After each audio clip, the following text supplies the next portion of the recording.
itu beliau mengatakan tolong teman-teman keluar saja malam ini karena semua Pemret meminta semua wartawannya keluar dari gedung MPR. Karena yang ada di sini adalah kan dihabisi istilahnya. Diratakan kan gitu. Memang waktu itu sniper udah di kepala kita kan. Ada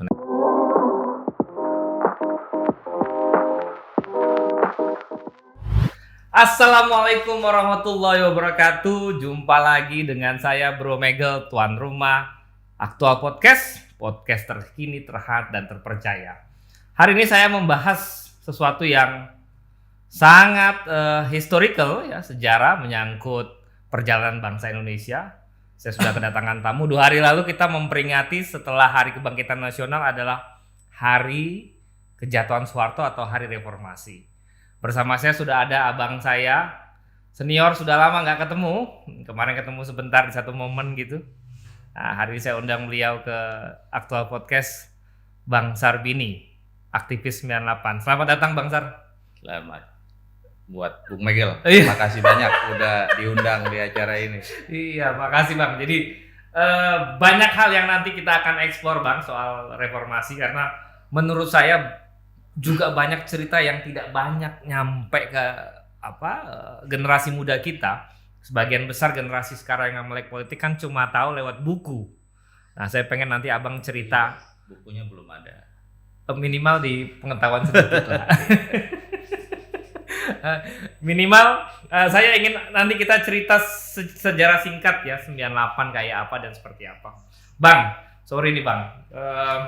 Orang kemarin banyak ngingetin saya. 98, 28 tahun, 24 tahun reformasi ya.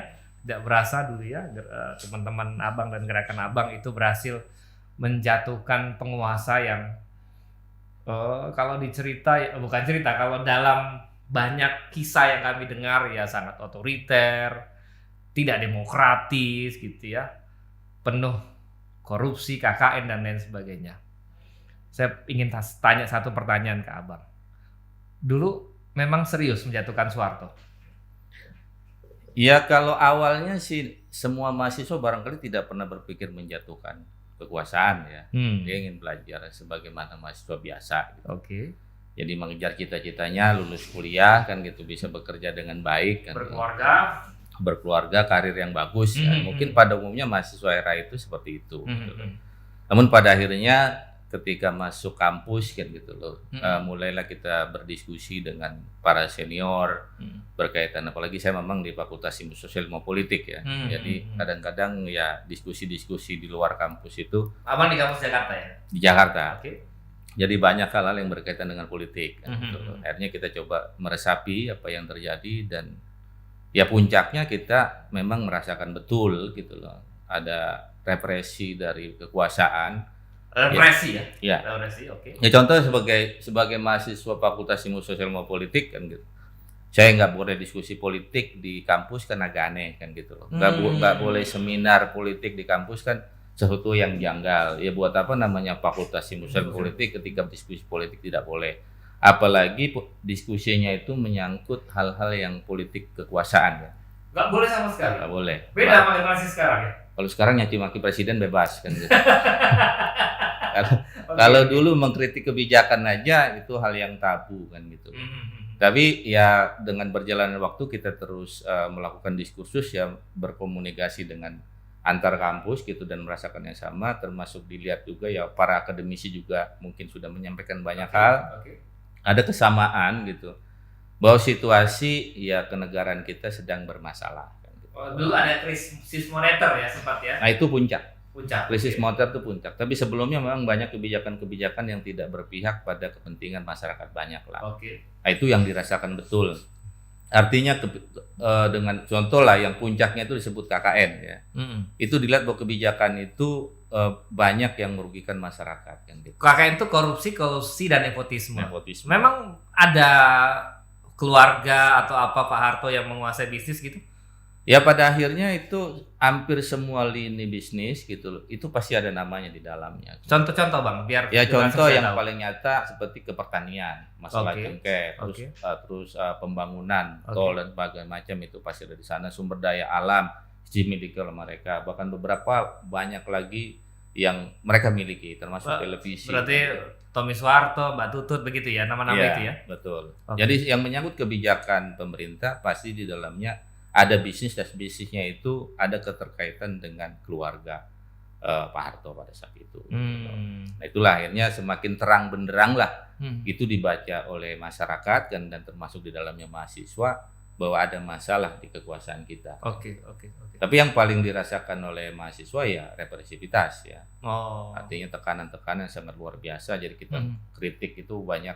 Ya mungkin bahkan ya ada yang dipenjara, mungkin ada yang hilang dalam pengertian itu ya. Banyak yang terjadi. Gitu. Itu yang kita rasakan gitu.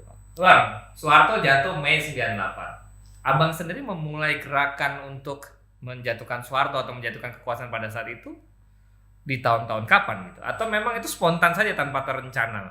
Karena saya mendengar nggak ada yang menyangka tuh Soeharto bakal jatuh Mei 98. Ya sebenarnya itu ya dari mulai saya mahasiswa baru ya, diskusi tentang kekuasaan itu ada menyebar di mana-mana. Bahkan dulu kalau di kampus seperti kita tidak boleh diskusi politik, kita ada namanya tuh komunitas mahasiswa KM, kontrakan-kontrakan lah. Oke. Di tempat kontrak-kontrakan itu kita diskusi antar kampus, bahkan ya ada beberapa antar kampus biasanya nongkrong, kita hadir di KM-nya kampus mana gitu, di situ kumpul berapa kampus gitu. Termasuk ada seminar-seminar antar kampus, walaupun itu agak sembunyi-sembunyi ya.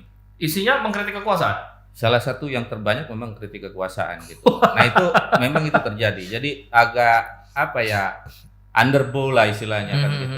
Bawah tanah ya. Bawah tanah betul gitu. Bahkan ya mohon maaf bacaan-bacaan yang hari ini bisa dibaca semua orang dulu nggak bisa. Yang buku-buku haram gitu, buku-buku itu kiri gitu lah. Buku-buku yang berintik tentang pemerintahan itu dianggap haram. Jadi kalau kita membaca itu ya resikonya penjara gitu kalau kita membaca buku-buku seperti itu kan. Nah itu yang terjadi pada area itu. Nah memang mulainya memang tidak serta-merta besar. Jadi tingkat kita komunikasi antar kampus, komunikasi antar daerah, ada kesamaan isu bahwa problem terbesar adalah di kekuasaan. Nah kita mulailah dari kampus. Ya diskusi apa, ada demo-demo kecil lah ya. Mungkin ada mimbar bebas kecil. Dan dulu kita dianggap orang-orang gila. Mimbar bebas itu isinya mengkritik kekuasaan. Dan itu dianggap oleh sebagian besar mahasiswa itu kita dianggap orang-orang gila. Karena nggak ada yang berani. Nggak ada yang berani ya orang sinting lah, ngapain gitu. Taruhannya nyawa Bang. Pada saat itu taruhannya nyawa karena tidak sedikit juga yang hilang kan. Habis tidak sedikit juga yang dipenjara pada situ. Tapi itu kita terus mulai ya pada akhirnya. Nah disitulah ketika krisis moneter menempat, disitulah semua orang merasakan, khususnya mahasiswa. Jadi connect dan terkait ya. Terkait, gitu. Setelah ada krisis moneter terkait nih masalah gitu. Jadi mereka yang tadinya diam, karena kiriman weselnya atau kiriman transfernya terganggu. Itu mulai terasa gitu kan. Iya mungkin keluarganya mereka terganggu kan. Ini mulai terasa di antara mereka, akhirnya mereka juga merasakan ada benarnya apa yang disampaikan oleh sebagian aktivis lah dalam konteks pada akhir itu kan gitu loh. Dan mereka banyak kan mulai ikut bergabung bersama-sama. Nah, ketika Abang bilang tadi gerakan mulai membesar tadi, itu memang di periode 98, 97 kan kalau tidak salah Presiden Soeharto terpilih lagi menjadi presiden. Iya betul. Nah masa-masa yang Abang bilang gelombang itu makin besar tuh di tahun-tahun mana? Itu sebenarnya sudah lama di bawah tanah itu ya. Ini sebenarnya kan rangkaian panjang yang sudah dimulai oleh senior ya. Sebelumnya ya. 70-an, 80-an gitu, 90-an kan gitu. Nah, akhirnya ya disitulah gelombangnya gitu. Nah, tahun 95, 96 itu sudah semakin mengkristal. Artinya demo-demo itu sudah mungkin banyak di pemerintahan kan gitu. Bahkan di kampus-kampus itu sudah mulai digerakkan demo-demo lumayan besar gitu loh di hampir semua kampus di Indonesia kan gitu, ada kesamaan isu. Nah disitulah kejadian. Jadi kalau ketika Pak Harto turun ya itu puncak ya, tragedi yang memicu problem kita adalah pada saat itu sebenarnya korban Trisakti, penembakan mahasiswa Trisakti 98 ya. 98. Itu baik, yang Bang. memicu gitu. Sebelum sampai ke sana, diminta geser sedikit Bang. Biar suara masuk.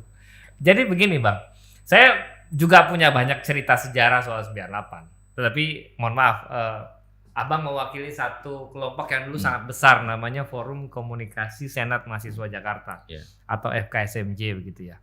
Saya ingin Abang cerita dalam sudut pandang ini saja supaya tidak kemana-mana. Terutama sebelum kejatuhan Soeharto tuh ada deklarasi Ciganjur pada waktu itu. Kalau deklarasi Ciganjur itu kan pasca jatuhnya Soeharto. Oh, sorry. Oke. Oke. Nah, maksudnya saya kemarin tadi baca itu kelompok pertama yang diterima masuk ke MPR DPR itu adalah FKSMJ. Bukan diterima sebenarnya. Memaksa masuk. Mencuri masuk. Mencuri masuk. Jadi pada saat itu gini, ketika ya komunikasi mahasiswa Jakarta kan kalau dulu sekarang BEM lah istilahnya gitu. Beberapa kumpulan dari senat-senat kan gitu, pimpinan mahasiswa. Nah setelah tragedi Trisakti sudah ada lah istilahnya jatuh martir. Ada 4 orang ya. Teman-teman sudah berpikir sudah tanggung. Sudah jatuh martir ya salah satu waktu itu kan tujuannya adalah bagaimana rejim ini turun. Peristiwa tragedi Trisakti itu sesuatu yang on the scene atau memang tragedi? Ya kita tidak tahu ya di balik waktu itu sih apakah desain di elit segala macam kita tidak paham. Cuman waktu itu memang karena saya dengar kumpul semua di situ pada waktu itu. Tidak, jadi kan gini. Pada saat itu kan semua mahasiswa ketika ada aksi di satu kampusnya itu kita saling support kan gitu. Saling support. Pada waktu itu giliran Trisakti. Nah, waktu itu Trisakti. Jadi Trisakti yang aksi besarnya dimulai pada saat itu. Jadi sehari sebelumnya. Ya, sehari sebelumnya memang ada di kampus F kalau nggak salah. Itu besoknya baru di kampus A. Nah, kita saling support pada saat itu kan itu. Nah, memang ya ketika Trisakti demo kan ini kan kampus elit lah istilahnya. Ya, sampai sekarang kan gitu loh. Kampus orang-orang borju kan gitu. Jadi ketika demo tuh kan yang high catching kan gitu. Jadi ya teman-teman untuk mensupport mereka, teman-teman itulah sehingga pada hadir di awal ya. Di awal mereka demonstrasi ketika membeludak ya sudah. Ya sebagian masih ada di situ, sebagian juga mungkin konsolidasi di tempat yang lain. Ribuan itu, Bang. Ribuan, hampir semua mahasiswa mungkin turun pada saat itu. Dari kampus-kampusnya gabung ke Trisakti maksudnya begitu? Iya, dan Trisakti sendiri kan mahasiswanya mungkin ribuan kan gitu loh. Jadi ya mahasiswa Trisakti cukup besar ketika kejadian tragedi Trisakti. Makanya tragedi itu kalau tidak salah tadi hitungan saya lihat di Kompas sampai 681 orang, 41 orang yang kemudian luka-luka. 4 orang meninggal, 641 orang luka-luka. Nah, itu memang ya buat sebagian kampus kejadian begitu kan mungkin agak lumrah ya. Dipukulin sebelumnya itu banyak. Pernah juga sebelumnya. Banyak kejadian gitu. Cuma memang saya dengar UNJ pernah juga. Termasuk UNJ kan dulu IKIP kan Jakarta kan gitu loh. Itu pernah. Ya cuma ya tidak mungkin korbannya tidak sebanyak Trisakti dan tidak ada yang meninggal ya. Alhamdulillah gitu. Jadi paling ada yang cedera, ada yang terluka, ada yang masuk ICU kan gitu. Kalau Trisakti ini kan nyata. Gitu loh, itu ada pelurunya, itu yang membuat sampai di sana tadi ada yang meninggal, teman-teman memutuskan ini sudah waktunya Soeharto harus jatuh lalu. Nah pada hari itu kita memutuskan bahwa kita sudah tanggung, artinya pada saat itu ya kita sederhana pikiran anak muda ya. Ya kita berpikirnya sudah mahasiswa ada kawan kita sudah meninggal, jadi kalau mau kita bertarung kita kuasai aja tuh gedung DPR. Tapi syarat gitu loh, yang duduk pertama kali di sana adalah pimpinannya. Pimpinan Senat Mahasiswa. FKSMJ. Ketua dan sekretaris. Gitu loh. Itu Abang yang punya strategi. Dari diskusi teman-teman. Nah, pada saat itu ada IKIP Jakarta. Rombongan rektor IKIP Jakarta mau hearing ke MPR. Nah, kita mendompleng lah nih ke bus. Dengan pakaian rapi tapi di tas kita semua baju alma mater kan gitu. Ngedompleng di sana kalau enggak kurang lebih lah sekitar hampir 80-an orang gitu yang ngedompleng di sana tanpa masa ya. Jadi pimpinannya dulu kan gitu. Nah, masuk lewat busnya IKIP Jakarta, UNJ. Nah, ketika mereka pulang ya kita bertahan. Kita bertahan sampai sore. Sebelumnya memang kita sempat berkomunikasi dengan teman-teman dulu Forum Komunikasi Antar Kota yang disebut sekarang nih Forkot lah. Pimpinannya mereka memilih aksi besar, tapi kita tidak kan gitu loh. Karena kita berpikir ya kalau kita mau mati ya pimpinannya dulu deh. Harapannya gitu ya mungkin agak gilanya gini. Kalaupun ketua senat yang mati mungkin semua rektor akan berteriak kan gitu. Jadi sampai begitu. Jadi agar ininya gelombangnya semakin besar. Kan baru 4 nih. Jadi memang masuk ke DPR tuh niatnya kalau memang kekuasaan pada waktu itu brutal mati Bang. Mati. Makanya mati. Ya sudah. Jadi waktu kita datang kebetulan pimpinan MPR itu agak terganggu karena teman-teman antar kota itu demo lumayan besar ya, ribuan juga gitu. Jadi mereka tidak memperhatikan kita. Pimpinan PNS kita mereka. Karena fokus mereka pada aksi besar di luar ya. Nah, ketika sore aksi besar pulang, nah mereka baru ternyata Madi ada pimpinan. Nah, disitulah salah satunya saya negosiasi dengan Pak Sarwan Hamid untuk menginap. Beliau dulu posisinya pimpinan MPR dari fraksi Legend TNI Sarwan Hamid. Ya, dari fraksi ABRI waktu itu kan. Ya, Abang negosiasi dengan teman-teman gitu ya. Saya termasuk salah satu yang menjadi juru bicara gitu. Akhirnya kita nginap di situ. Nah, nginap tuh sambil kita konsolidasi ke teman-teman di lapangan bahwa kita nginap. Jadi besok kalau kita selamat malam itu, ya besok pagi semua teman-teman yang pimpinannya ada di situ untuk hadir ke Senayan. Tunggu. Abang masuk sore, siang, kemudian gelombang mahasiswa itu baru masuk besok paginya lain. Besok pagi. Setelah mereka melihat inspirasi teman-teman masuk di dalam. Setelah kita dinyatakan masih hidup. Karena waktu itu malam sebelum teman-teman hadir itu, saya ingat betul ada wartawan Forum Keadilan namanya Mas Bramantio. Saya belum tahu, mungkin masih hidup hari ini. Mas Bramantio, ada Bang Sarbini nanti kalau ada ya, mau komen Mas Bram itu satu-satunya yang saya ingat karena beliau ini wartawan terakhir yang keluar dari Senayan. Malam itu beliau mengatakan tolong teman-teman keluar saja malam ini karena semua Pemret meminta semua wartawannya keluar dari gedung MPR. Karena yang ada di sini adalah akan dihabisi istilahnya. Diratakan kan gitu. Memang waktu itu sniper udah di kepala kita kan. Ada sniper tuh udah berkelihatan itu cahayanya. Ya malam itu dengan berbagai macam cara, ada sebagian teman yang bersembunyi, ada sebagian teman yang bertahan. Jadi nggak ngumpul di satu titik, misalkan di gedung B, enggak gitu? Tadinya ngumpul di satu titik. Nusantara 2, Nusantara nggak begitu ya? Di tengah itu Nusantara 2 kalau yang pendek itu ya gedungnya. Dan tadinya di situ, cuman kena apa sih? Deg-degan semua, Deg-degan semua, akhirnya ya nyarilah beberapa, saya taupun tahunya itu 3 tahun kemudian gitu loh. Lu lari kemana? Gue ngumpet di sini, gue lari ke sini kan gitu, menjaga-jaga lah gitu. Ya pada malam itu dan Pak Bramantio saya betul, Mas Bramantio itu saya ingat betul hampir jam 12 setengah 1 pagi gitu, suruh kita keluar. Cuman kita minta Mas Bram ya gini aja lah, kalau memang kita memang keputusan kita memang meninggal, catat aja nama-nama kami kan gitu, salamkan ke teman-teman media kan gitu, seperti itu gitu. Ya, nah alhamdulillah ya jam 6 pagi kita masih hidup. Nah disitulah semua kampus yang malam itu semua kampus sudah baca Yasin. Kalau istilah teman-teman yang di kampus, semua kampus yang ketuanya di situ sudah baca Yasin. Anggaplah kita sudah dianggap almarhum gitu. Nah pada saat ya besok pagi dia nyatakan selamat, semua teman-teman sudah standby untuk mengirimkan teman-teman di kampus untuk datang ke Senayan. Itulah yang akhirnya berbondong-bondong masuk ke Senayan seperti itu. Jadi ini pesan yang bagi generasi muda yang menonton podcast ini ya, tidak ada yang bilang zaman Soeharto lebih enak. Itu Bang Sarbini cerita ancamannya mati loh. Kematian ancamannya Bang ya? Iya. Kematian. Jadi kalau ada yang masih merindukan zaman Soeharto, saya kira ini pertanyaan besar buat Anda semua. Oke Bang, saya mau lanjut tadi. Artinya saya pernah dengar cerita pada waktu itu ada beberapa elit menghadap Pak Wiranto sebagai Panglima ABRI, juga Menhankam dulu ya. Menhankam dulu, Menhankam Pangat. Iya, ya. Pangat. Dan mereka saya salah satu cerita dari tokoh gerakan juga, dia bilang memang ada negosiasi agar kemudian mahasiswa bisa aman. Saya nggak tahu apakah ini yang dimaksud adalah Abang dan teman-teman. Tapi menurut Abang apa yang membuat strategi Abang itu dalam tanda kutip aman ya, akhirnya menginspirasi banyak mahasiswa datang ke DPR. Apa yang membuat ya tadi Abang kan juga nggak nyangka kalau ini bisa hidup sampai pagi hari begitu. Ya mungkin kan kita tidak pernah tahu apa yang terjadi dalam elit sana, kita tidak pernah tahu kan, kita tidak mau memikirkan itu kan gitu loh. Karena kalau kita memikirkan itu kan pasti confuse kita kan.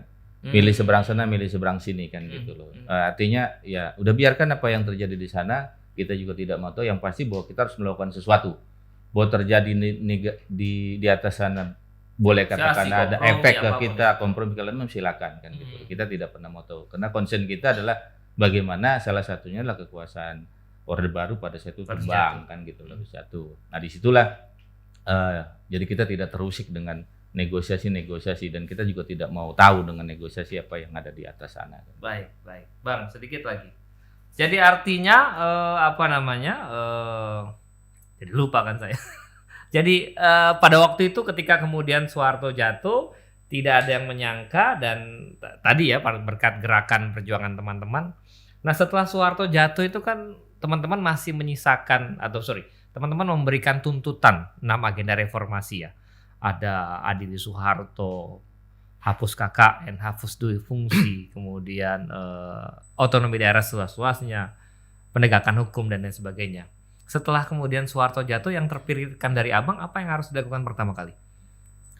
Ya sebenarnya pertama adalah bagaimana rejim Orde Baru itu sudah hilang. Tumbang dulu. Okay. Kalau bisa sih sampai akar-akarnya kan. Okay. Makanya sebagian teman-teman pada saat itu ketika Habibie menggantikan Pak Harto itu menolak Habibie. Karena dianggap bagian dari kekuasaan Orde Baru. Kelompok Abang enggak ya? Kelompok kita nolak. Kenapa? Ya karena Habibie dianggap bagian dari rejim Orde Baru.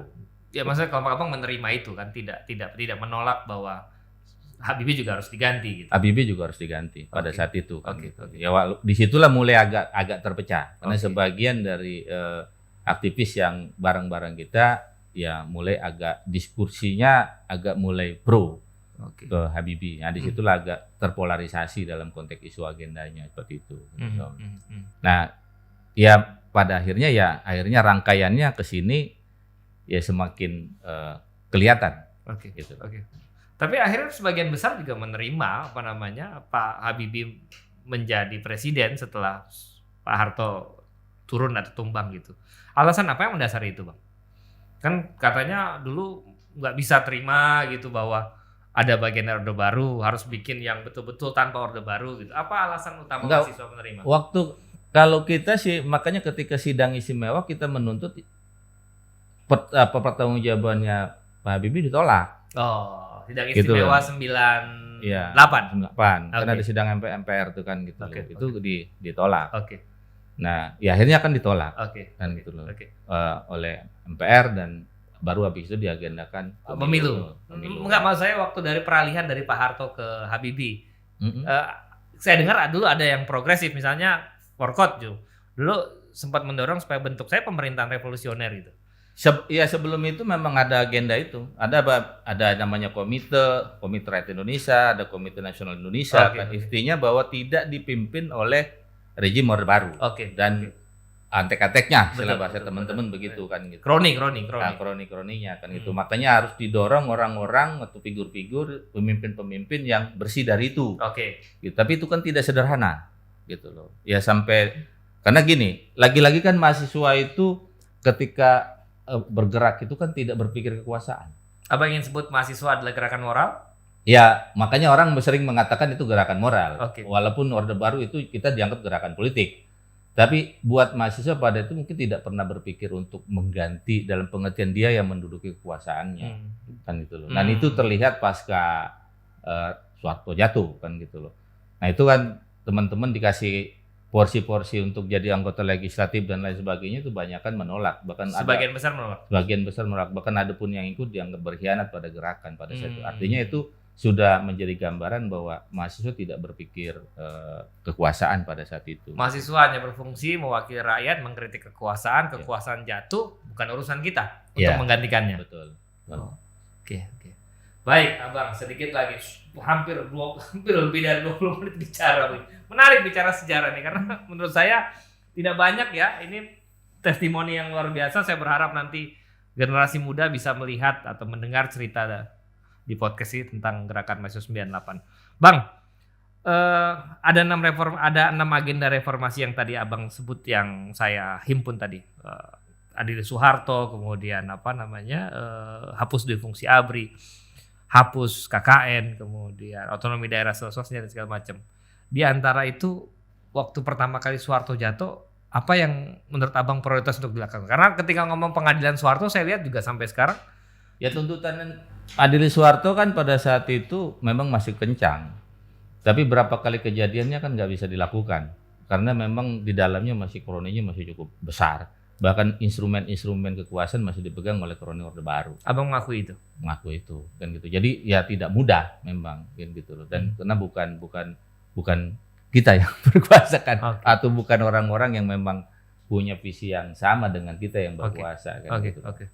Gitu. Jadi ya minimal Soeharto jatuh lah gitu ya. Itu ukuran daripada keberhasilan gerakan 98 ya. Salah satu indikator lah. Salah satu indikator. Setelah itu ada demokratisasi, orang bicara bebas begitu ya. Betul. Soal Soeharto yang tidak dihukum seperti Marcos juga ya. Itu persoalan tersendiri sebenarnya. Yang sampai hari ini sebenarnya kenapa kita tersandra gitu dalam konteks pembangunan ya itu juga bisa menjadi ukuran. Gitu loh. Karena kekuasaan yang lama ternyata masih cukup menguasai lini-lini. Ini bukan berarti gagal ya? Ya perjuangan itu ya bisa dievaluasi, tapi artinya kegagalan orang bisa mengikul gagal atau tidak gagal kan indikatornya apa? Indikatornya apa? Paling besar ini yang dirasakan adalah kebebasan orang berpendapat gitu. Itu kan yang dijaga oleh konstitusi kita. Baik. Bang, sedikit lagi Bang. Jadi saya terus terang ya, maksudnya sekarang ini kan mulai banyak orang yang menganggap bahwa ya 98 romantisme, ya berhasil menjatuhkan Soeharto gitu. Tapi saya nggak tanya itu. Saya ingin tanya yang lebih agak-agak santai gitu ya. Memang seheroik itu ya abang-abang 98 itu ya. Maksudnya memang pikirannya menjatuhkan Soeharto, nggak ada pikiran lain yang buku Pesta dan Cinta kalau Hoki bilang tuh nggak ada Bang? Ya ada. Ada ya? Buku Pesta dan Cinta ada gitu. Tetap aja ada romantisme ya? Itu. Katanya abang nggak pernah pulang dulu. Waktu ya jadi saya aktivis. hampir nggak pulang 2 tahun ya. Karena waktu orang tua saya bilang ketika saya muncul di TV, orang tua saya bilang kalau kamu berani melakukan tindakan melawan pemerintah, berarti kamu tidak usah minta uang sama bapak, katanya gitu kan gitu. Berarti gitu, kamu bisa hidup sendiri. Artinya semenjak itu saya tinggal dan di situ juga karena rumah kakak saya diteror ya, gitu diinterogasi kakak saya dan istrinya bahkan sempat diancam. Jadi saya keluar harus rumah itu karena saya tempat tinggal di rumah kakak saya pada saat itu. Jadi harus saya keluar, saya harus melamatkan keluarga kan gitu loh. Nah itu yang terjadi. Ya bahkan di Senayan pun kalau Anda mau tahu gitu ketika kita minta, waktu itu saya diminta menjadi juru bicara, 2 pilihan, Pak Harto mundur atau sidang istimewa gitu kan. Habis itu ya karena mereka kan politisi tuh Pak Harmoko dan kawan-kawan. Jadi bukan mereka yang ngomong, jadi saya yang suruh minta ngomong. Akhirnya jadi bumpernya apa? Diliput media, habis itu saya dikejar-kejar dan hampir 3-4 jam saya dimasukkan ke WC gitu dan dijaga oleh teman-teman untuk tidak keluar. Karena kata teman-teman ancamannya nyawa kan gitu. Jadi dan saya ketika era itu tidak pernah tinggal di satu rumah lebih dari 3 hari. Jadi kisah para aktivis 98 mahasiswa semua berpindah-pindah tempat itu betul adanya Bang? Betul adanya. Dan kita selalu dikuntitin kemana-mana itu betul adanya kan gitu. Jadi ya mungkin orang hari ini bisa ngomong apa saja karena tidak merasakan, karena tidak bersentuhan langsung ya dengan ancaman-ancaman itu gitu loh. Itu bisa bebas bicara. Tapi yang pada saat itu kita rasakan, itu mencekam betul. Itu tidak bisa berinteraksi dengan bebas. Makanya kita makan pun kita waspada betul. Kanan kiri kita tuh siapa kan gitu loh. Itu kita makan aja. Kalau perlu makan tuh di kos-kosan. Nggak perlu di warung Tegal gitu loh. Karena di mana kita berada pasti ada orang yang dalam tanda kutip tidak jelas. Di mana kita tempat selalu diintip. Kalau istilah teman-teman dulu namanya intel kan gitu loh. Nah itu selalu begitu pada saat itu. Makanya teman-teman ya tidak pernah lama tinggal di satu tempat. Tidak lebih 3 hari kan gitu. Makanya ketika kami di Senayan tuh kita nggak bawa salinan. Karena betul-betul niatnya sudah itu. Yang nggak bawa salinan doang, celana dalam pun set A set B kan. Situasinya seperti itu kan gitu. Baik, Bang, sedikit lagi sebelum kita closing statement Bang, 20 tahun reformasi, apa cita-cita yang sudah selesai dan yang belum selesai Bang? Saya pikir ya belum ada yang selesai kan. Belum ada artinya selesai. Baru kali ini kan baru dibuka pintu demokrasi kan gitu. Belum pada substansi. Otonomi daerah swastanya juga belum selesai juga. Ya otonomi sudah dibuka dalam pengertian. Tapi fungsi ABRI fungsinya kan belum banyak. Belum efektif ya. Belum efektif. Ya Dwi Fungsi ABRI ada harapan pada saat itu ya hari ini kan sudah lebih terbuka ya. Tapi sekarang mantan panglima mau jadi presiden. Nah, ya, itu juga persoalan tersendiri kan gitu loh. Artinya ya ruang-ruang itu ketika demokrasi semua orang bisa memanfaatkan. Yang penting dipisahkan ruang itu ya. Betul. Artinya ya ketika mau jadi presiden ya bukan tentara lagi. Gitu. Saya dititipin panitia tadi. Mohon maaf gambarnya agak kritik ya, karena abang sekarang bagian dari kekuasaan. Abang lihat di masa pemerintahan Pak Jokowi, cita-cita reformasi sudah mengarah ke jalan yang benar atau sebaliknya? Ya, sebagian sudah mengarah, tapi sebagian perlu dikoreksi, kan gitu loh. Karena saya katakan siapapun presidennya hari ini, gitu loh, dia harus mampu keluar dari jeratan-jeratan. Siapapun presidennya. Jerat apa? Oligarki? Macam-macam, gitu loh. Karena tadi kekuasaan, lini-lini kekuasaan itu tidak murni dipegang oleh sekalipun presiden yang berkuasa hari ini. Abang ingin bilang di belakangnya ada masih kekuatan lama. Politik, masih kekuatan lama. Kalau kita bicara contoh, demokrasi hari ini kan banyak peranan para kaum juragan kan istilahkan gitu. Nah, kaum juragan itu kan masih kekuatan lama. Gitu. Dan itu bisa menyandra siapapun presidennya kan gitu. Jadi siapapun presiden mau hari ini mau ke depan, dia harus pandai memainkan selancar itu untuk berpihak pada masyarakat gitu loh.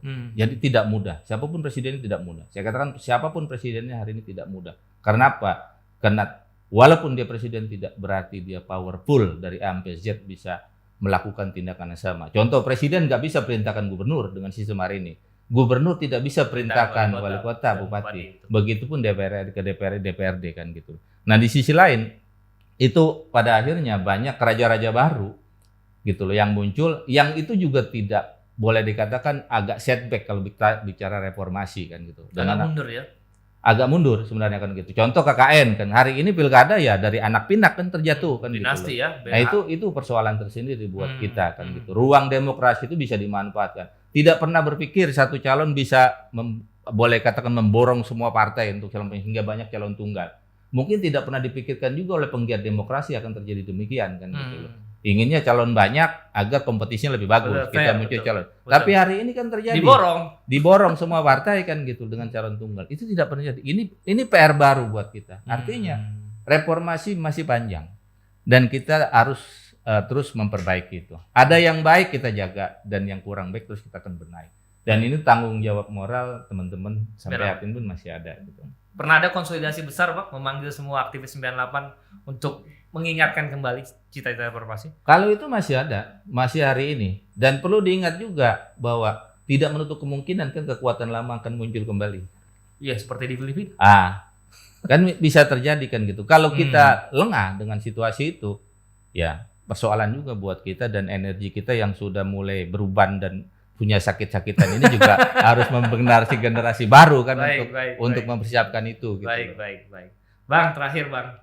Jadi kita sudah sebenarnya saya ingin sampaikan ke audiens ya banyak sekali yang belum dieksplor tapi karena kita terbatas waktu saya ingin langsung saja ke pertanyaan terakhir ke Abang soal Abang sebagai pribadi ya. Abang dulu ketua FKSMJ ya. Memimpin gerakan mahasiswa yang besar, menjatuhkan kekuasaan Soeharto gitu ya. Apa yang bakal Abang lakukan untuk menutaskan agenda reformasi? Sementara Abang sekarang juga jadi bagian dari pemerintahan. Ya kalau istilah guru saya gitu loh kan. Dulu pun kan kita tidak pernah berpikir besar dulu.